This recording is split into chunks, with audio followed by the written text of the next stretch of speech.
तो एक बार एक भक्त ने ठाकुर जी की तपस्या की, भगवान प्रसन्न हो गए, बोले मांगो क्या चाहिए। उसने मांगा, बोले मैं जो मांगू सो मुझे मिल जाए, मैं जब जो चाहूं वो वस्तु मेरे सामने उपस्थित हो जाए, ऐसा वरदान दे दो।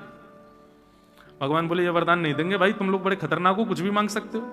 भस्मासुर ने कहा मैं सिर पे हाथ रखूं तो भस्म हो जाए, उसने शंकर जी के सिर पे हाथ रखा सबसे पहले, ताकि ये भस्म हो जाए, पार्वती जी से मैं ब्याह कर लूं। तो ऐसे वरदान नहीं देते हम, तुम जो चाहो वो तुम्हारे सामने उपस्थित हो जाए, तो ऐसा वरदान थोड़ी देंगे। वक्त बोला तो ठीक है फिर कोई बात नहीं, आप भी जाओ मैं भी जाता हूं, यही वरदान चाहिए, इसके अलावा कुछ नहीं चाहिए।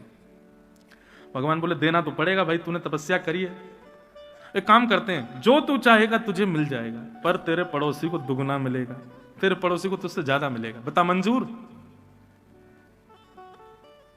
ठीक है मंजूर। भगवान क्योंकि जानते हैं ये सह नहीं पाएगा, ये कितना भी मांग ले, इससे दुगना जिसको मिला ये उसी से ही हमेशा पैज में बना रहेगा, ये सह ही नहीं पाएगा, ये मानव का स्वभाव है बंधु।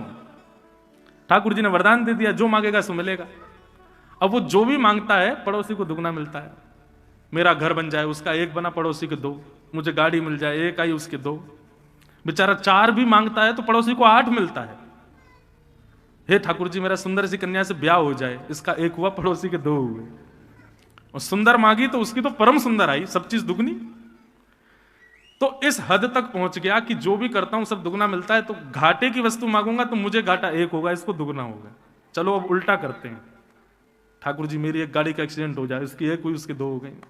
मेरी पत्नी पधार जाए, इसकी तो 1 ही मरे, उसके दोनों मर जाएंगे। हे ठाकुर जी मेरी एक आंख फूट जाए, मैं तो 1 से ही अंधा होऊंगा, 1 से तो दिखेगा, उसके दोनों फूटेंगे। इसको कहते हैं मात्सर्य दोष।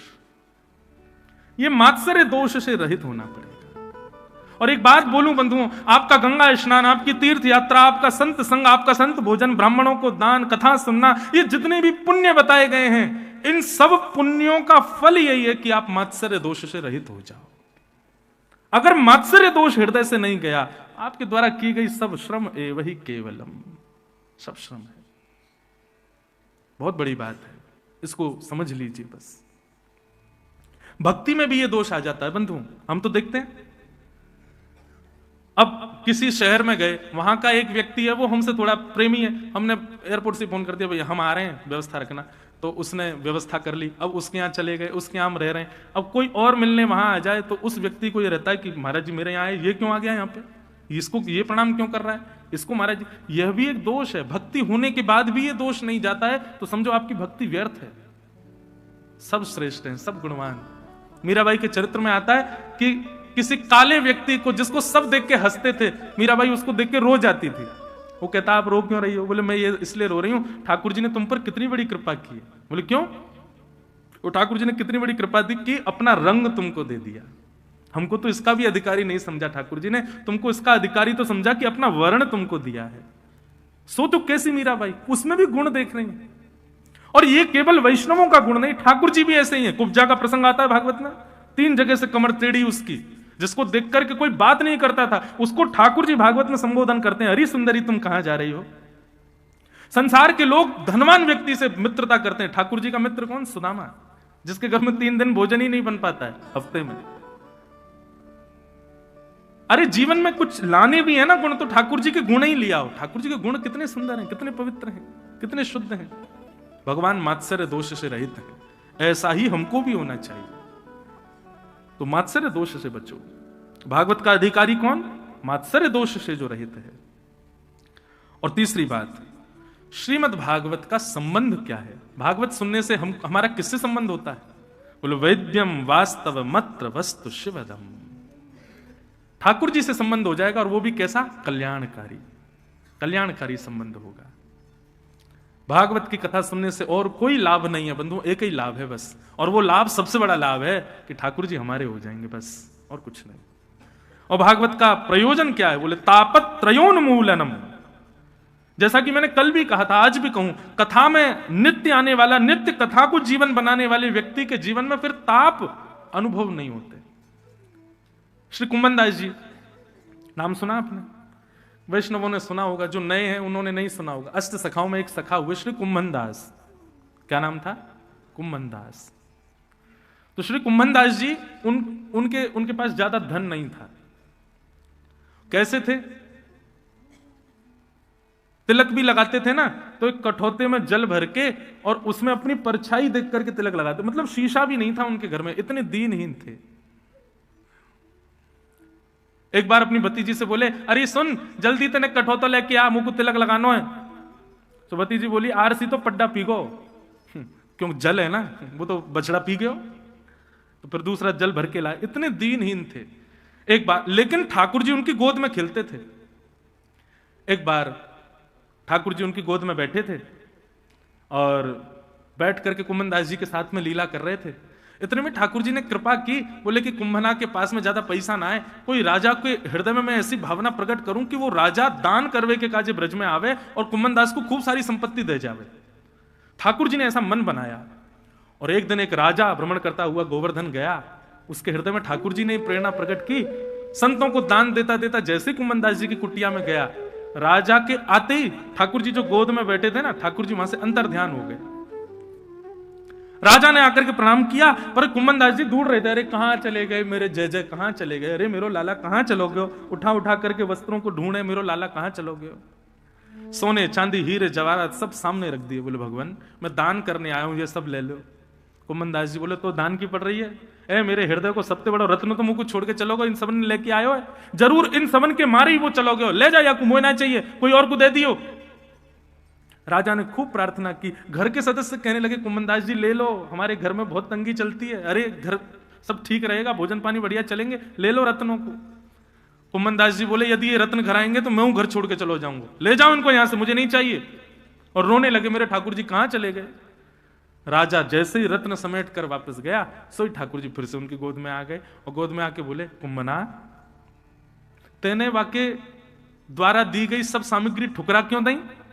अरे तो पता हुआ राजा को मैंने ही चेतायो, वाके हृदय में मैंने ही भावना प्रकट करी कि तो को आके खूब सारो धन दे जाए, और तेने वाको ठुकरा दियो क्यों। कुंभनदास जी कितनी सुंदर बात कहते हैं, लाल जी यदि मैं वो सारे रत्न ले लेता तो आपको लगता अब कुंभनदास सुखी हो गया और आप दोबारा मंदिर में चले जाते, मेरे पास लौट के नहीं आते। मैंने रत्न नहीं लिए तो आपको चिंता हुई, तो आप लौट के दोबारा मेरी गोदी में आ गए पूछने कि तूने रत्न क्यों नहीं लिए। अगर आप प्रसन्न होकर चले जाते भगवान, तो दोबारा गोदी में आपको बैठाने का ये सुख मुझे नहीं मिलता। मेरे लिए कोई रत्न नहीं, आप सबसे बड़े रत्न हो ठाकुर जी, बस आप मेरे रहो। ऐसी स्थिति। कुंभनदास जी जब हल चलाते थे ना अपने खेत में, ठाकुर जी बीज डालते थे पीछे से, कुंभनदास जी के संग खेती करवाते। एक दिन मंदिर के घंटे घड़ियाल बजने लगे तो कुंभनदास जी जल्दी से हाथ पांव धो के मंदिर भागने लगे। ठाकुर जी बोले, अरे कुंभना कहां जा रहा है। कुंभनदास जी बोले, मंदिर जा रहा हूं दर्शन करवे। ठाकुर जी बोले, कितनो पागल है बाबड़े, मैं स्वयं तेरे संग खड़ा हूं, तेरे संग खेती करवा रहा हूं, फिर भी मंदिर क्यों जा रहा है। कुंभनदास जी बोले, ठाकुर जी आप बड़े चतुर हो, आपको मैंने नहीं बुलाया कि आप खेती करने आओ, आप अपने मन से आए हो, अपने मन से आए हो, मेरे संग यहां लीला कर रहे हो, परंतु कल आपका मन नहीं हुआ तो आप नहीं आओगे, पर मंदिर में तो आप निरंतर मिलोगे। यहां आओगे नहीं आओगे ये तो आपके भाव के ऊपर है, पर मंदिर में तो आप सदा रहते हो, वहां से आप कहीं नहीं जाते, वहां आपको आचार्यों ने बैठा रखा है, इसलिए मैं आप मेरे पास आ गए इस लोभ में मंदिर दर्शन नहीं छोड़ सकता। बंधुओं ये शुद्ध भाव, ये शुद्ध विचार, ये ठाकुर जी को ज्यादा प्रिय है। आप कितना नाम जप कर रहे हो, कितने ज्यादा भजन कर रहे हो, कितनी परिक्रमा लगा रहे हो, लेकिन मन में ऐसे विचार शुद्ध नहीं है, ठाकुर जी को प्रिय नहीं। ये शुद्धता विचारों की ठाकुर जी को ज्यादा प्रिय है, जो हमने वैष्णवों में देखे। तो वैद्यम वास्तव मत्र वस्तु शिवदम तापत्रयोन्मूलनम, संसार के कष्ट भी कष्ट से ना लगे, ठाकुर जी का भाव प्रिय लगे। ऐसे भगवान के सुंदर वांग्मय विग्रह की कथा श्रीमद् भागवते महामुनि कृते किंबा परीश्वर सद्यो हृदयवरुध्यते त्रिकृतभि शुश्रूषुभिस्तत्क्षणात्। ऐसी कथा जिसको सुनने की इच्छा मात्र से चित्त में ठाकुर जी प्रकट हो जाते हैं, उसको हम बारंबार प्रणाम करते हैं। भागवत के तृतीय श्लोक में निगम कल्प तरोर गलितम फलम सुख मुखादमृत द्रव संयुतम पिबत भागवतम रसमालयम मुहुर्हो रसिका भुवि भावुका। निगम कल्प तरोर गलितम फलम, वेद रूपी कल्प वृक्ष का पका हुआ फल श्रीमद् भागवत। बंधुओं वेदों का सार है श्रीमद् भागवत। यदि आपने श्रीमद् भागवत को जीवन में हृदयस्थ कर लिया है तो इसका मतलब संपूर्ण वेदों का सार आपको प्राप्त हो गया। सुख मुखाद अमृत द्रव संयुतम। अब ये तीसरा श्लोक जो है ना, अभी तक श्रोताओं के लिए थी बातें, अब ये तीसरा श्लोक वक्ता के लिए है। वक्ता को कैसा होना चाहिए? बोले सुख के जैसा, यानी कि तोते के तरह होना चाहिए। तोता क्या करता है? बोले फल में और मिठास कर देता है। श्रीमद् भागवत रूपी फल मीठा है, पर वक्ता को चाहिए और मीठा करके श्रोताओं को परोस दे, सुख की तरह। तीसरी बात, पिबत भागवतम रसमालयम मुहुरहो रसिका भुवि भावुका। बहुत बड़ी बात, श्रीमद् भागवत श्रवण का विषय नहीं है, श्रीमद् भागवत सुनने का विषय नहीं है, श्रीमद् भागवत पीने का विषय। पियो। आप कहोगे महाराज जी कछु भी बोल रहे हो, हैं मंच मिल गो तो बस जो मन में आ रही है बोल रहे हो, कथा सुनी जाती है, आप कह रहे हो पियो। अब ये पिए कैसे? हमसे नहीं, ठाकुर जी से पूछो। क्यों? जब सुनने के लिए कानों में यंत्र है तो ये बाहर दोने क्यों बनाए ठाकुर? ये दोना जैसे क्यों बना दिए? इनका क्या अभिप्राय? हमारे तन में हर अंग का एक ना एक अभिप्राय, पर इसका कोई अभिप्राय बताओ मुझे, इसका क्या अभिप्राय है? इसका केवल दो अभिप्राय हैं, और वो दोनों अभिप्राय भी कोई सार्थक नहीं है, बस जबरदस्ती के हैं। पहला तो कुंडल पहन लो, और दूसरा चश्मा लग गया तो चश्मा टांग लो। तीसरा इसका कोई अभिप्राय नहीं। यदि ठाकुर जी ने ये नहीं बनाए होते तो जब हमारी आंख कमजोर हो जाती है तो चश्मा हमको यहाँ पे कील गड़वानी पड़ती है, उसमें चश्मा या फिर यूं ऐसे करके वो धागा सा कुछ होता है वो पीछे बांधना पड़ता, जे है तो चश्मा टंग जाता है। बाकी इनका कोई अभिप्राय है? श्रीमद् भागवत में इनका अभिप्राय बताया गया। क्या अभिप्राय है? बोले इनको क्या बोलते हैं? बोले श्रवण पुट। पुट मतलब होता है दोना। ये दोने की आकृति ठाकुर जी ने क्यों बनाई है? बोले भाई दोने में रसायन भर के पिया जाता है, खीर लेके खाई जाती है, कढ़ी रखी जाती है, कुछ ना कुछ पानी की वस्तु को दोने में रखा जाता है। अब इसमें आप घी आदि सब कुछ डालोगे तो ये बर्बाद हो जाएगा। तो फिर इस दोने का क्या काम है? बोले ये श्रवणपुट भगवान ने दिए, इसमें भैया श्रीमद् भागवत रूपी रस भर भर के पियो, इसलिए ये हमको प्राप्त हुए। इनका यही प्रयोजन है और कोई इनका कोई प्रयोजन नहीं है। श्रवणपुटेषु संवृतम। ये श्रवणपुट कथा सुननी नहीं है, सुनना है संसार की बातें सुनो, सुनना है व्यक्ति जो बाहर बोलते हैं वो सुनो। कथा तो पीने का विषय। पीने का मतलब क्या है? पीने का मतलब है पी हुई वस्तु तुरंत असर करती है। विष पी लो तुरंत असर होगा, मर जाओगे। मदिरा पी लो तुरंत असर होगा, नशा हो जाएगा। औषधि पी लो तुरंत असर होगा, रोग ठीक हो जाएगा। छाछ पी लो, दूध पी लो, कुछ भी पीने वाली वस्तु होती है वो तुरंत आपके शरीर को लगती है, असर दिखाती है। ठीक उसीलिए यहां पिबत शब्द का प्रयोग किया गया कि कथा तुरंत आपके शरीर को लगे और आपके जीवन पर असर डालने लगे तो समझो आपने कथा सुनी नहीं, पी है। आप सुन रहे हो तो जैसे हो वैसे ही बने रहोगे, लेकिन पी रहे हो तो निश्चित असर आएगा, बदलाव निश्चित होगा। और बदलाव ही इस बात का प्रमाण है कथा सुनी नहीं, पी गई है। पिबत भागवतम रसमालयम मुहुरहो रसिका भुवि भावुका। भागवत पियो, पीने का विषय है। श्रीमद् भागवत पीनी है, पिबत भागवतम। तो इस प्रकार ये 3 मंगलाचरण किए गए। इन 3 मंगलाचरणों के बाद 6 प्रश्न सौनकादि ऋषियों ने किए, और इन 6 प्रश्नों के उत्तर में अब सूत जी यहां से प्रवचन करना प्रारंभ करते हैं और उससे पूर्व अपने गुरु को वंदन करते हैं। पूरी धनाश्री बहुत ध्यान से सुनिएगा। सूत जी कहते हैं, हे सौनकादि ऋषियों, आप लोगों ने जो प्रश्न किया है ना, मुनय साधु पृष्ठोयम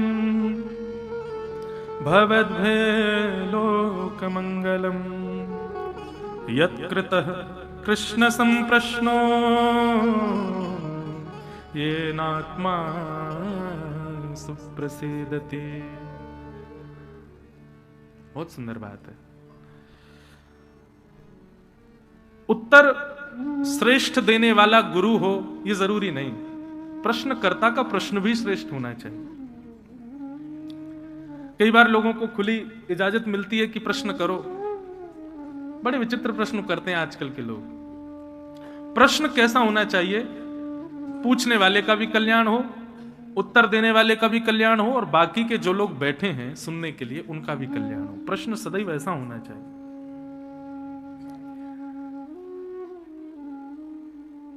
ओरछा के राजा और उन राजा के गुरु श्री हरिराम व्यास, जब वे ओरछा छोड़कर के वृंदावन आए तो श्री राधा वल्लभ लाल जी के मंदिर में पधारे। बहुत ध्यान से सुनिएगा। राधा वल्लभ लाल जी के मंदिर में श्री हरिराम व्यास जी आए और उन्होंने आकर के सेवकों से प्रार्थना की कि हमको हितरवंश महाप्रभु से मिलना है। अपने कुछ जिज्ञासाएं, कुछ प्रश्न मेरे मन में है, वो मुझे उनका उत्तर चाहिए।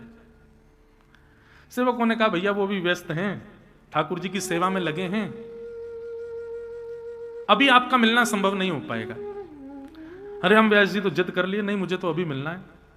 सेवकों ने जाकर के हितरवंश महाप्रभु से कहा, बोले भगवान एक ओरछा से हरिराम व्यास जी आए हैं और वो बहुत जिद कर रहे हैं आपसे मिलने की। हमने कहा कि महाराज जी अभी सेवा में हैं ठाकुर जी की, थोड़ी देर रुक जाओ, लेकिन मान नहीं रहे। बोले मिलना है, मिलना है, अभी मिलना है। तो ठाकुर जी के लिए कुछ सामग्री भोजन की बना रहे थे हितरवंश महाप्रभु। इतने में ही उन्होंने कहा कि ठीक है लाओ, बुलाओ उनको यहीं पे, हम सामग्री सिद्ध करते करते उनसे बात करेंगे। हरिराम व्यास जी जैसे ही पहुंचे, प्रणाम किया, बोले भगवान मेरे मन की कुछ जिज्ञासाएं हैं, जिन जिज्ञासाओं के लिए मैं ओरछा से वृंदावन आया हूं, मैं आपसे पूछना चाहता हूं। तो हरिवंश महाप्रभु बोले अभी मैं कुछ सामग्री बना रहा था, लेकिन आपके प्रश्न कुछ ज्यादा, आप इंतजार नहीं कर पाओगे, इसलिए आपको पहले उत्तर देना पड़ेगा। तो मैं एक काम करता हूं, सामग्री बाद में बनाऊंगा, पहले आपके प्रश्नों का उत्तर दे देता हूं। तो हरिराम व्यास जी बोले नहीं नहीं नहीं भगवान, मुझे आपकी सेवा में विक्षेप नहीं डालना, आप भोजन भी बनाते रहिए और मेरे प्रश्नों का उत्तर भी देते रहिए। बस इतना कहा था और इतने में ही महाप्रभु जी ने उत्तर दिया, बोले ये बात तुम इसलिए कह रहे हो क्योंकि तुमको लगता है भोजन बनाना हाथ का धर्म है।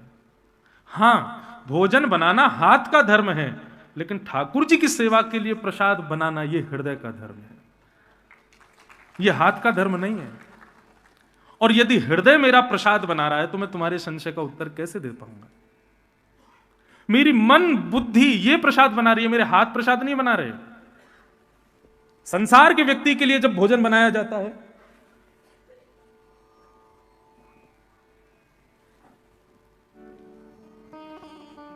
नहीं बस इतना ध्यान रखना हम लुढ़क नहीं जाएं पीछे, ये सब व्यवस्थाएं नहीं भैया, इसलिए कि कथा में विक्षेप ना हो। तो क्या बता रहा था मैं, कितना सुंदर भाव।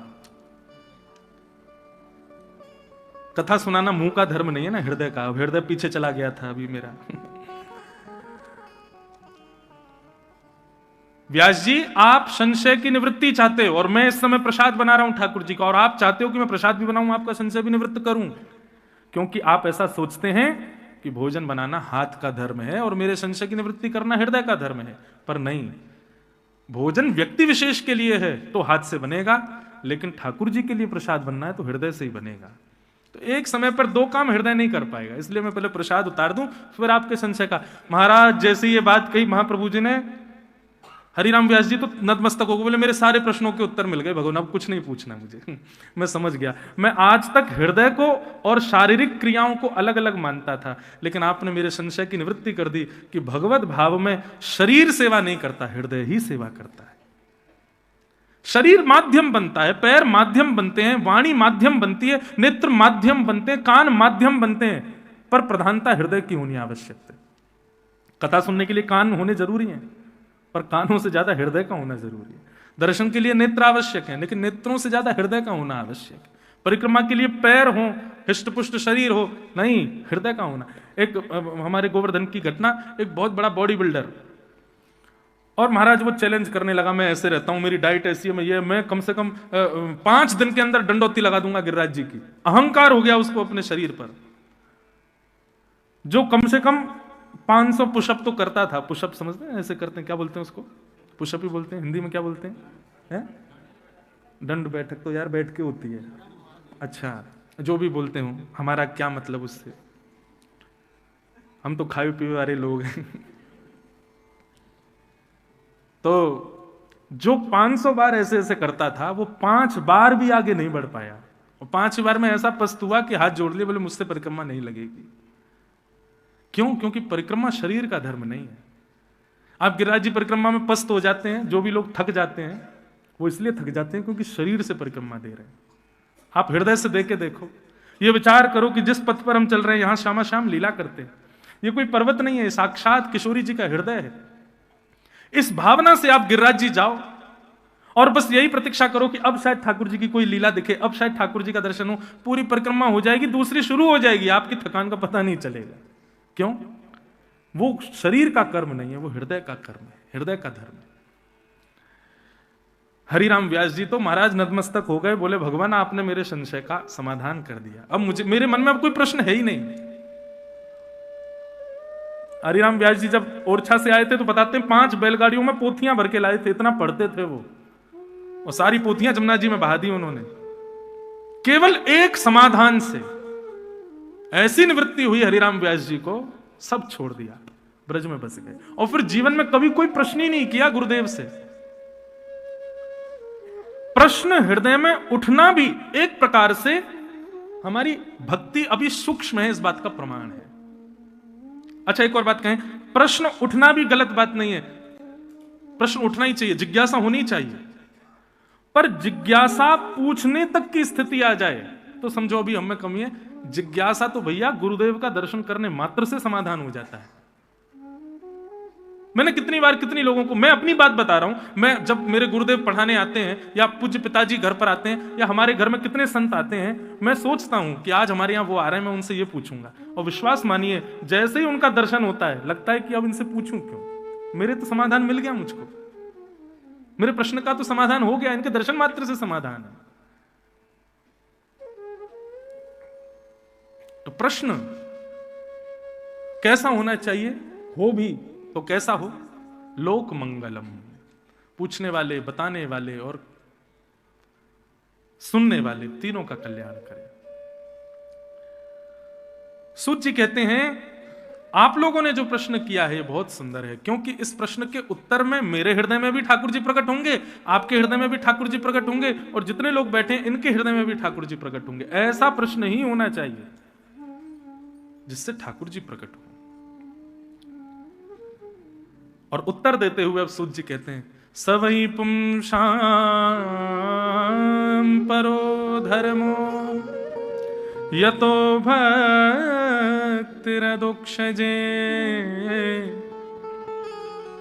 अहैतुक्य प्रतिहता ययात्मा संप्रसीदति।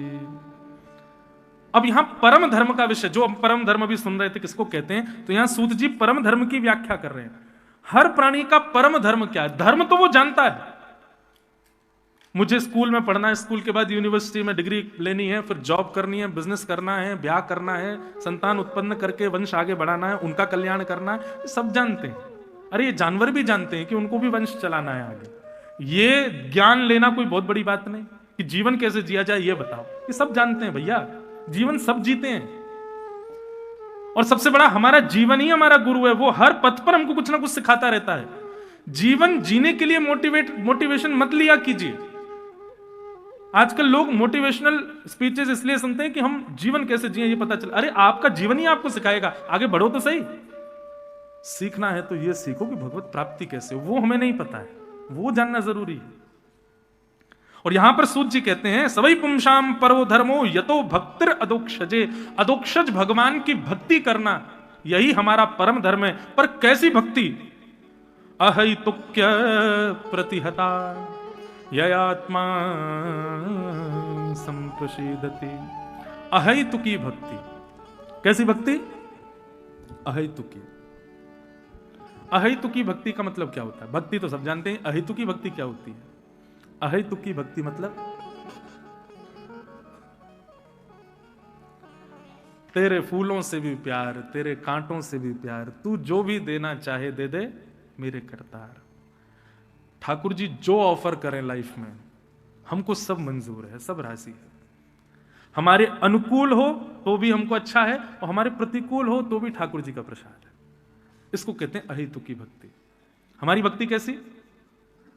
हनुमान जी के कुछ मंगलवार तक व्रत किए और जो लाभ मिलना था वो नहीं मिला, तो फिर अब मंगलवार छोड़ो, अब सोमवार शंकर जी को पकड़ो, वो करवाएंगे काम।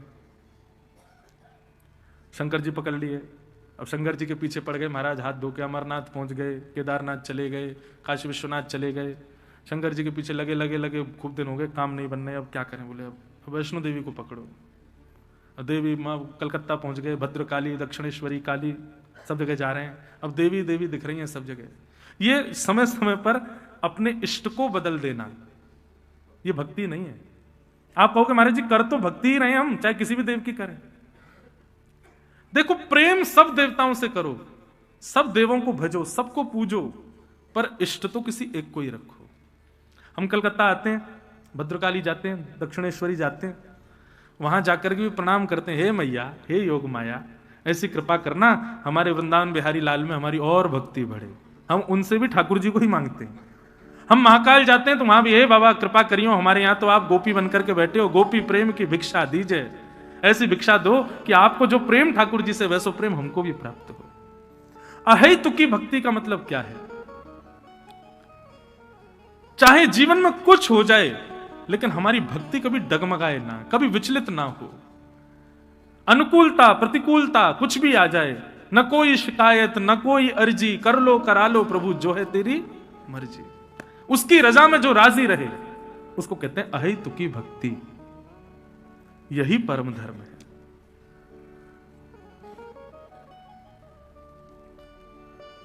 एक व्यक्ति बोला मैं कभी वृंदावन नहीं आऊंगा। मैंने क्यों? मैं दर्शन करने गया था तो वहां एक ने मुझे कोहनी मार दी थी, और तब से जो है मुझको बड़ा बुरा लगता है। वहां के ब्रजवासी जो है बड़े अल्लड़पने से बोलते हैं, उन्होंने मुझे धक्का दे दिया था और ऐसे ऐसे बोला था और ये कर दिया था। आपके मन में ये भाव आ गया कि मैं वृंदावन नहीं जाऊंगा, तो ये आपका भाव नहीं है। श्री जी ने ही द्वार बंद कर दिए कि आज के बाद तू वृंदावन ही नहीं आएगा, हमें तो बुलानो ही ना है। किसी भी प्रतिकूलता से आप ठाकुर जी को नहीं छोड़ रहे हो। प्रतिकूलता से यदि भाव आ रहा है कि मैं इनको छोड़ दूं, मैं अब कथा नहीं सुनूंगा, मैं अब ये नहीं करूंगा, तो ये मत सोचो आप छोड़ रहे हो, ठाकुर जी ने आपको छोड़ दिया है। जीवन में कैसी भी स्थिति आ जाए बंधु, अरे परीक्षा का प्रश्न पत्र आपके मन का नहीं होता है, और आपके मन का प्रश्न पत्र है तो फिर कोई भी पास हो जाएगा। टीचर ऐसा प्रश्न पत्र बना के देता है कि बालक उसमें उलझ जाए, तभी तो पढ़ेगा, तभी तो निकालेगा, तभी तो श्रेष्ठ बनेगा। अब बालक सोचे कि जैसा मैं चाहूं वैसा प्रश्न पत्र आ जाए, तो फिर ऐसे कैसे काम चलेगा? ये जीवन भी एक प्रश्न पत्र है बंधुओं, और इसको बनाते ठाकुर जी हैं, और वो आपके मन के हिसाब से नहीं बनाएंगे। आपको सामग्री सारी देख रखी है, आपको गुरुजन दे रखे हैं, माता पिता दे रखे हैं, भागवत जी रामायण सब दे रखी हैं। अब बढ़िया इनसे निपुण हो, प्रश्न पत्र मैं बनाऊंगा, पार करो। लोग बाग यही होता है, जब स्कूल में कॉलेज में बच्चे जब फेल हो जाते हैं तो क्या आरोप लगाते हैं? हमारे टीचर ने क्वेश्चन पेपर बड़ा कठिन बनाया था, इसीलिए हम फेल हो गए। अरे तो तुम्हारे मन का बनाएगा क्या? अरे मेरे बच्चों को ये आता है तो ऐसे ऐसे प्रश्न पूछूंगा। नहीं, वो वही पूछेगा कि जहां तुम फंसो, जहां तुम अटको। ऐसे हमारे ठाकुर जी हैं, वो ऐसा ही जीवन आपका डिजाइन करेंगे कि तुम अटको, तुम फंसो, तुम लुढ़को, ताकि संभल करके फिर आगे बढ़ो। लेकिन उस स्थिति में आपकी भक्ति ना डगमगाए। अहेतुक्य प्रतिहता, अहेतुकी भक्ति हमारी, चाहे कुछ हो जाए, हमारे चित्त से वो भक्ति कभी खत्म ना हो, इसको कहते हैं परम धर्म। दूसरी बात क्या कहते हैं कि धर्म स्वनिष्ठिता पुंसाम विश्वक्सेन कथा सुय नोत्पादे दधिरतिम श्रम वही केवल। बहुत सुंदर बात। आपने जितने भी सत्कर्म अपने जीवन में किए हैं, जितनी भी तीर्थ यात्राएं करी हैं, जितने भी नदियों में स्नान किए, जितने भी पुण्य किए, इन सबका पुण्य आपको मिल चुका है। इसका प्रमाण क्या है? आप कितनी बार बद्रीनाथ हुआ है? बोले महाराज 10 बार हुआ है। आप इतनी बार गंगा जी हुआ है, इतनी बार वृंदावन हुआ है, इतने ब्राह्मणों को आपने दक्षिणा दे दी, इतने संतों का आपने सम्मान कर दिया, इतने गरीब कन्याओं का ब्याह कर दिया, इतने गरीब बालकों को विद्यालय भेज दिया।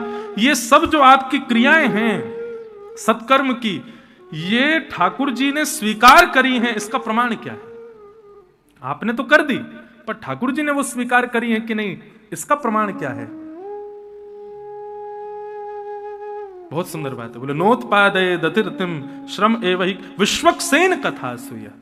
यहां कहते हैं कि आप कितनी भी तीर्थ यात्रा कर लो, कितना भी सत्कर्म कर लो, कितना भी पुण्य अपने जीवन में कर लो, लेकिन वो पुण्य ठाकुर जी ने स्वीकार किया है, आपके द्वारा की गई भक्ति पूजा ये सब ठाकुर जी ने एक्सेप्ट की है। इसका प्रमाण यदि आपको चाहिए तो किसी कथा में जाइए और कथा में जाके बैठिए, 3 घंटे 3.5 4 घंटे का पता ना चले, देह बिल्कुल अभिमान शून्य हो जाए, कथा में रति हो जाए, कथा में मन लग जाए, कथा में आनंद आने लग जाए। 7 बजते ही जैसे आरती हो तो आपको लगे अरे इतनी जल्दी कथा पूरी कैसे हो गई, अब दोबारा कल की कथा कब शुरू होगी। यदि ऐसी स्थिति आपके मन में आ रही है तो समझो आपके द्वारा किए गए सारे सत्कर्म ठाकुर जी ने स्वीकार किए और कथा में बैठे हैं। तीर्थ तो खूब जाते हैं, पुण्य तो खूब करते हैं, ब्राह्मणों की सेवा, संतों की सेवा, जे कर वो कर सब करते हैं, लेकिन कथा में बैठे बैठे लग रहा है अभी तो यार 6:30 आधे घंटे हो रहे, अभी तो और सुननी पड़ेगी, नेटवर्क नहीं आ रहे, फेसबुक नहीं चल रहा मेरा, महाराज जी चुटकुल्ला तो सुना ही नहीं रहे, इतना ज्ञान क्यों दे रहे हैं, कुछ हंसा नहीं रहे, भजन तो गाया नहीं है अभी तक, अरे यार कुछ चाय पिला जाए, इतनी सर्दी पड़ रही है, कहाँ जाएं। ऐसी भावना आपकी कथा में बैठ करके आ रही है तो निश्चित है कि आपने जो कुछ भी किया है, जितने भी सत्कर्म आदियों को जिनको आप सत्कर्मों में गिनते हो, वो सब केवल और केवल आडंबर था, वो श्रेष्ठ नहीं। ये बात इसलिए नहीं कहना कि मैं कथा वक्ता हूं तो ये महाराज जी कथा की प्रशंसा बढ़ा रहे, नहीं, स्पष्ट है विश्वक्सेन कथा सुयः, कथा में मन लगना ये भगवत एक्सेप्टेंस का प्रतीक है। और यदि कथा में मन नहीं लग रहा है, किसी के सत्संग में रुचि नहीं आ रही है, किसी के भाव में मन नहीं लग रहा है, नींद आ रही है या कहीं कहीं और मन जा रहा है, तो आपके द्वारा अब तक जितने भी सत्कर्म किए गए थे श्रम एव ही केवलम, सब केवल श्रम के समान, सब केवल श्रम है। कि धर्मस्य अपवर्गस्य नार्थोऽर्थायोपकल्पते, नार्थस्य धर्मैकान्तस्य कामो लाभाय स्मृत। धर्मस्य अपवर्गस्य, धर्म अपवर्ग है बंधुओं, पवर्ग नहीं है। अधिकतर लोग धर्म की क्रियाएं 5 स्थिति में करते हैं, लेकिन इन 5 स्थितियों के अलावा जब आप धर्म का आश्रय लेते हो तब आप असली धार्मिक माने जाते हो। कौन कौन सी 5 स्थिति? तो यहां लिखा है धर्मस्य आपवर्गस्य। आपवर्ग है धर्म, यानी कि पवर्ग नहीं है। पवर्ग में 5 शब्द होते हैं, प फ ब भ, और कौन सा होता है? कौन सा? वाह, हिंदी जानते हो।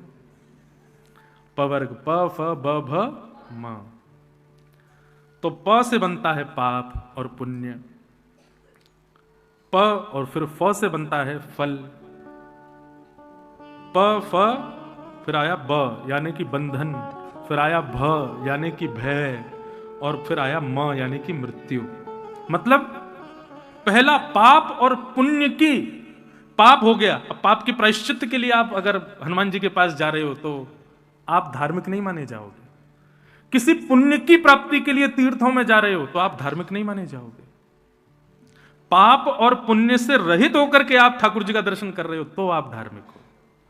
आपको पाप के प्रायश्चित का भी कोई भय नहीं है और आपको पुण्य की भी कोई कामना नहीं है। बस मैं ऐसे ही देखत रहूं तो जन्म सफल कर मानो। स्वामी श्री हरदास जी कहते हैं, ऐसे ही देखत रहूं तो जन्म सफल कर मानो। फिर आहा, कल सुनाएंगे, प्यारे की भामती, भामती को प्यारो युगल किशोर ही जान, ऐसे ही देखत रहूं तो जन्म सफल कर मान। स्वामी श्री हरदास जी क्या कह रहे हैं? बोले कि आप दोनों एक दूसरे के प्रिय बने रहो। हम आपके प्रिय बने, हमारी ये भी इच्छा नहीं है। श्री जी के प्रिय ठाकुर जी, ठाकुर जी के प्रिय श्री जी, आप दोनों एक दूसरे के प्रिय बने रहो और हम आपको दूर से निहारते रहें, बस यही हमें चाहिए, नाथ और कुछ नहीं चाहिए। ये प्रेम हमारा क्या है? बिहारी जी के भी मंदिर में जा रहे हैं तो बिहारी जी को देखने कम खुद को दिखाने ज्यादा जाते। तू हट पीछे, नेक मुंह देखने। बिहारी जी हाथ तो, नेक मेरा हाथ तो ऊपर है, जान दो, मुझे ऊपर उठा लो, कोई गोद में चढ़ा लो। नहीं,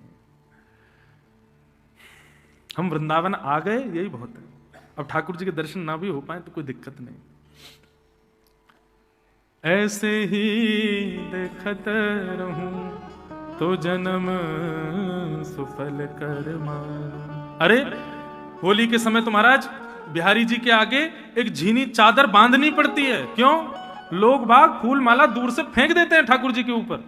क्यों? जब तक माला हमारी चरणन में नहीं पहुंचेगी तब तक हमारी अटेंडेंस ही नहीं लगेगी, यहाँ पर हमारा पुण्य ही नहीं होगा। उनको मंदिर में हम आ गए ठाकुर जी, इससे फर्क नहीं है, मेरा प्रसाद ऊपर पहुंच जाए, मेरी माला पहुंच जाए। और तो क्या बताएं, कई बार तो लोग सिक्के पुक्के भी फेंक देते हैं, ठाकुर जी में जाके लग जाए वैसे कोई दिक्कत नहीं। मैं काशी विश्वनाथ गया दर्शन करने, तथाती बनारस में मंगला के दर्शन किए। भैया मंगला होती है 2:30 बजे, 2:30-3 बजे सुबह।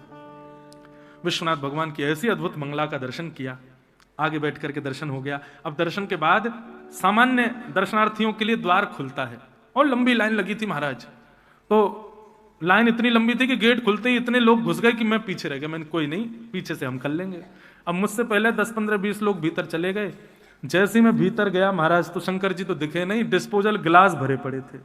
और शंकर जी जहां बैठे थे वहां ग्लास ही ग्लास थे। शंकर जी तो ऐसे हटा के देखने पड़े, वो बैठे शंकर जी। ये क्यों है पता है? लोगों को होड़ शंकर जी के दर्शन की नहीं है, लोगों को होड़ है कि हमें पुण्य मिले। और पुण्य कब मिलेगा? जब हमारे हाथ का दूध पड़ेगा इनके सिर पर, तब हमको पुण्य मिलेगा। ये धार्मिक स्थिति नहीं है बंधु। पुण्य पाप से रहित, पहला प, पाप और पुण्य की कामना से किया गया भजन, पाप के प्रायश्चित के लिए और पुण्य की कामना के लिए, यह धार्मिक नहीं माना जाता वो व्यक्ति। प फिर आया फ, फल की प्राप्ति के लिए किया गया भजन, वो श्रेष्ठ नहीं माना जाता। हमको इसका फल क्या मिलेगा? फल नहीं। प फ और फिर आया ब, यानी कि बंधन मुक्त, बंधन युक्त होने के लिए किया गया भजन। मैं इससे प्रेम करता हूं, ब्याह करना चाहता हूं। पंडित जी मंत्र बोल दो, पंडित जी प्रणाम कर रहे हैं, हमारा बढ़िया से ब्याह कराना। ये कोई धर्म है? धार्मिक थोड़ी है ये स्थिति। बंधन युक्त, बंधन मुक्त होने के लिए किया गया भजन, और ये शादी में किए गए फेरे वेरे, ये सब भी कोई धार्मिक स्थिति थोड़ी है। प फ ब और फिर आया भ, यानी कि भय से की गई भक्ति, किसी भय के कारण किया गया भजन, वह भी श्रेष्ठ नहीं। आप भयभीत हो इसलिए ये सब करा रहे हो, तो आप धार्मिक नहीं हो। तो प फ ब भ और 5वां म, मृत्यु अब समीप आ रही है तो चलो अब भजन कर लेते हैं।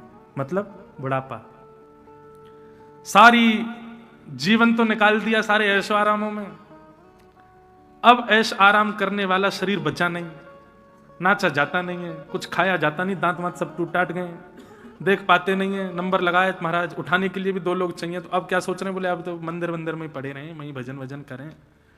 मृत्यु समीप आ रही है, पूरा जीवन निकल गया, अब आप भक्ति शुरू कर रहे हो तो आप धार्मिक नहीं हो। प फ ब भ म, इन 5 स्थानों से रहित होकर के व्यक्ति जब धर्म करता है, जब भजन करता है, जब नाम जप करता है, जब कथा सुनता है, तो वो धार्मिक माना जाता है। पाप रहित, फल रहित, भय रहित, मुक्ति रहित और मृत्यु के भय से ना होकर के।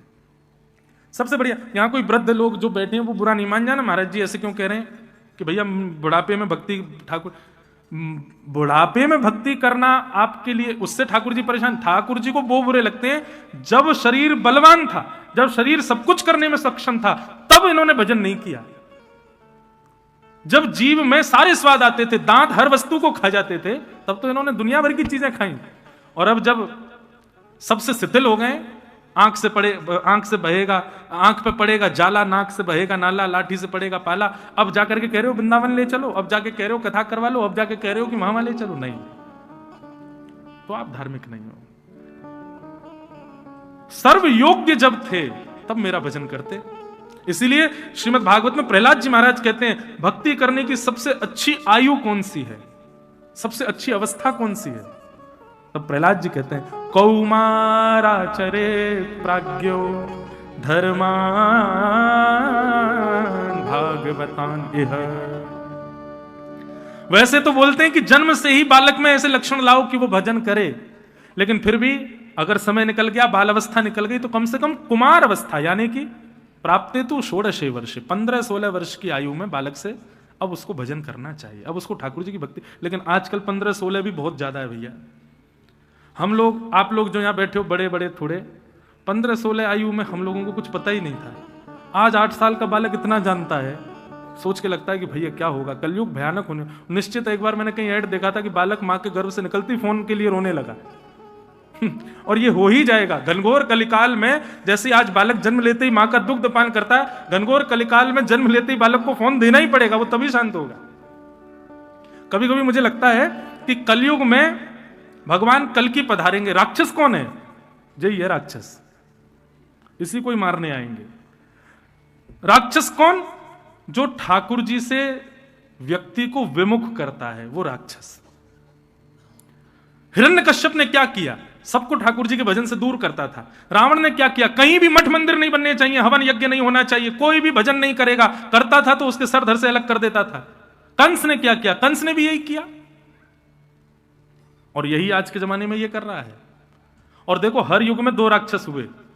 सतयुग में हिरण्यकश्यप हिरण्याक्ष, त्रेता में रावण कुंभकर्ण, द्वापर में शिशुपाल दंतवक्र, और कलयुग में फोन और इंटरनेट। ये 2 ही राक्षस हैं, और यही इन्हीं को ही मारने आएंगे कल की भगवान, इसी को ही नष्ट करने आएंगे, क्योंकि यही हमको भगवत विमुख कर रहा है।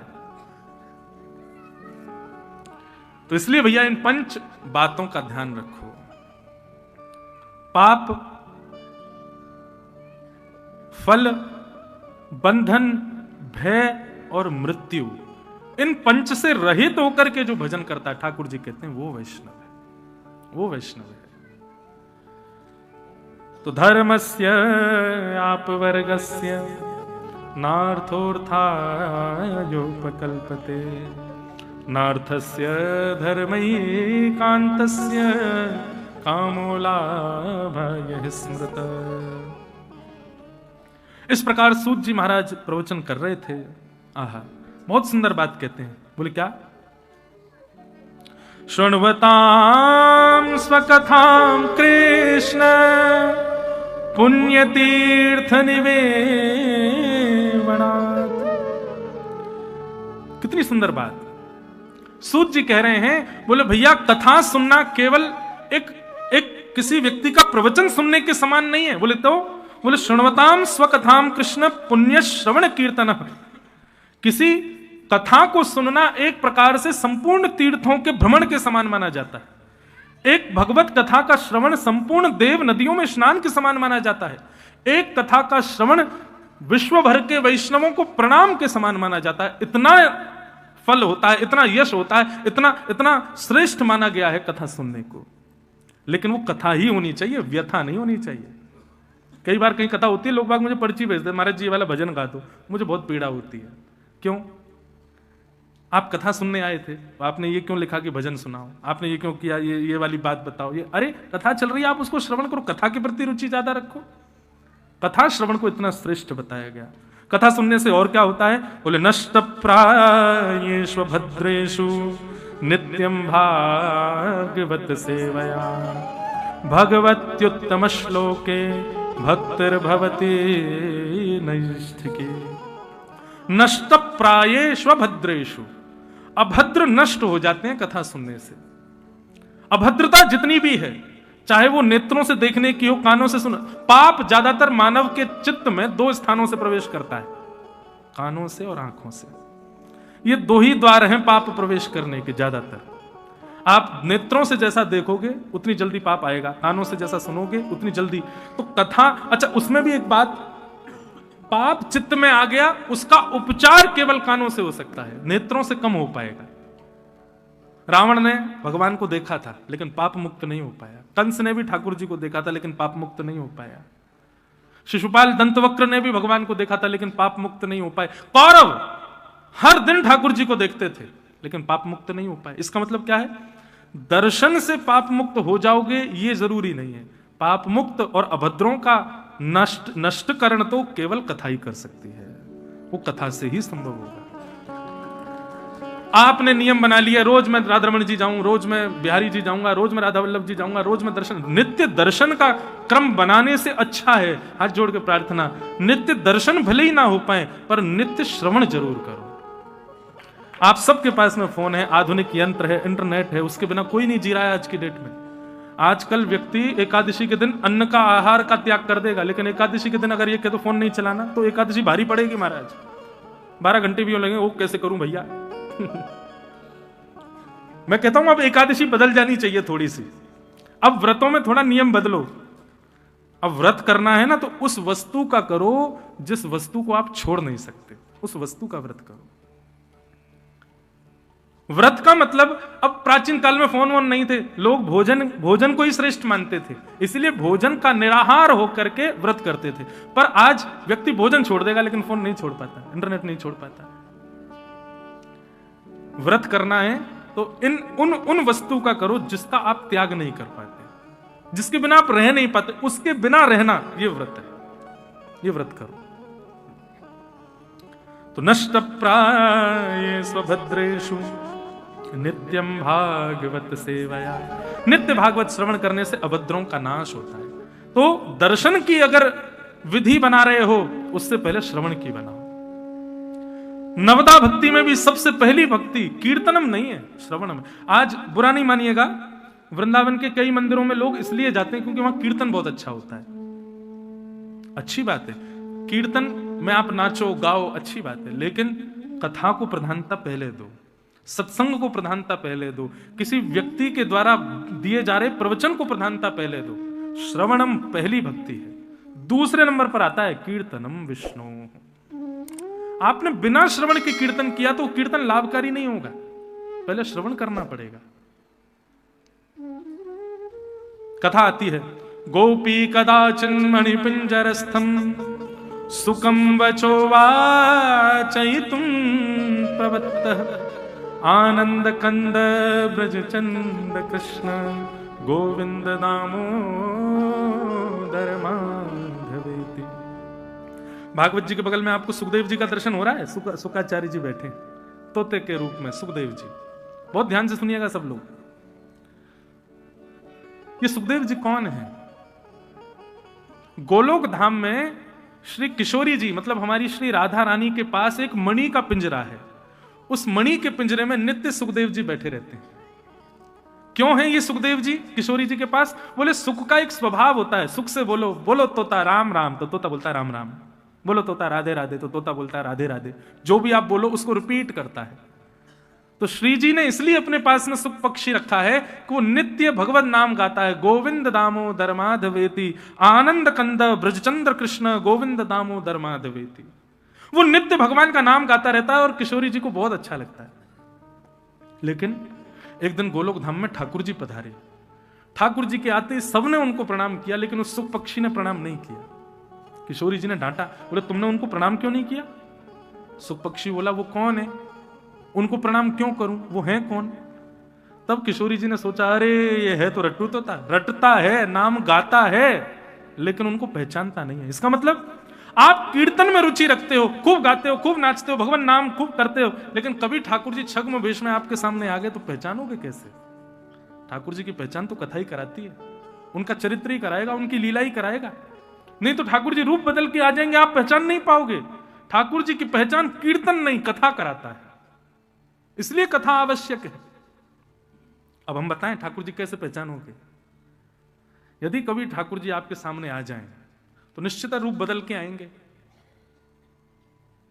ऐसे तो नहीं आएंगे। और ऐसे अगर आज की डेट में ठाकुर जी आ गए तो हम लोग बड़े विचित्र हैं, सोचेंगे कोई पागल आदमी है, छोड़ो। आज भी कई लोग वृंदावन में वंशी हाथ में लिए मोर मुकुट पहने घूमते रहते हैं, तो लोग बाग उनको ज्यादा पूछते नहीं, बोले ऐसे कोई घूम रहा होगा। कभी कभी मेरे मन में आता तो है, निश्चित ठाकुर जी घूम रहे हो तो आदमी को लगेगा कोई ऐसे ही है। इसका कारण क्या है? हमें ज्ञान की कमी है ना, इसलिए हम ठाकुर जी को पहचान नहीं पाते। ठाकुर जी की पहचान के दो तरीके।